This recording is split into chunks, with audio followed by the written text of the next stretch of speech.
छोटे से छोटे चुनाव की भी अपनी एक राजनीतिक कहानी होती है।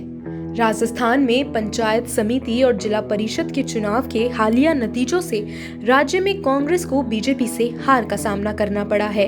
इसके साथ ही कांग्रेस में फिर से यह बात भी सामने आ गई है कि मौजूदा सीएम अशोक गहलोत और सचिन पायलट के बीच रसाकशी अभी भी जारी है। पंचायत समिति के चुनाव में बीजेपी अब तक 1836 सीटें जीत चुकी है, जबकि सत्तारूढ़ कांग्रेस ने 1718 सीटों पर ही विजय हासिल की है।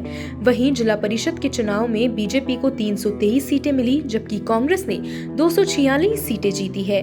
बीजेपी ने पहले से ही कृषि बिलों के समर्थन के रूप में परिणाम दिया है। स्थानीय चुनाव में बीजेपी ने इन नतीजों का इस्तेमाल कांग्रेस के खिलाफ राजनीतिक बिंदुओं को उजागर करने के रूप में किया। ये राज्य में सत्ताधारी कांग्रेस के लिए एक चिंता का कारण है।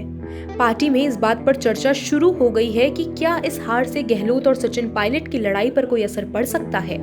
क्या पंचायत समिति और जिला परिषद के चुनाव नतीजों को पायलट के समर्थक कांग्रेस हाईकमान के खिलाफ एक हथियार के तौर पर इस्तेमाल कर सकते हैं।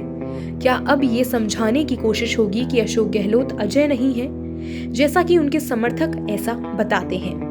हालांकि अशोक गहलोत के समर्थक इन अटकलों को खारिज करते हैं। उनका कहना है कि इन अटकलों को सचिन पायलट द्वारा प्रचारित कांग्रेस के भीतर अनावश्यक रूप से बढ़ाया जा रहा है, जबकि पायलट के समर्थकों का कहना है कि गहलोत सबको साथ लेकर चलने में असक्षम है।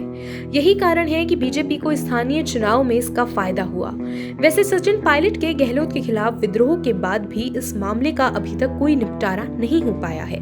कांग्रेस की मौजूदा कार्यकारी अध्यक्ष सोनिया गांधी ने इस मामले में जो कमेटी बनाई है वे बहुत कम काम कर पाई है। यहाँ तक कि पायलट के कुछ समर्थकों को समायोजित करने के लिए मंत्रिमंडल में अपेक्षित फेरबदल भी नहीं हुआ है।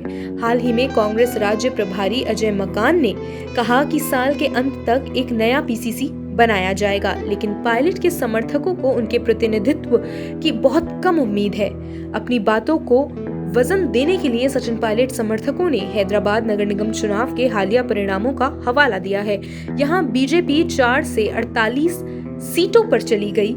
पायलट के समर्थकों का कहना है कि बीजेपी के रिकॉर्ड को देखते हुए किसी भी परिणाम को नजरअंदाज नहीं किया जाना चाहिए। ऐसे में साफ है कि राजस्थान में पंचायत समिति और जिला परिषद चुनाव के परिणाम से जाहिर तौर पर फिर से सचिन पायलट और अशोक गहलोत के बीच का मतभेद साफ उजागर होगा। ब्यूरो रिपोर्ट, आवाज आपकी न्यूज।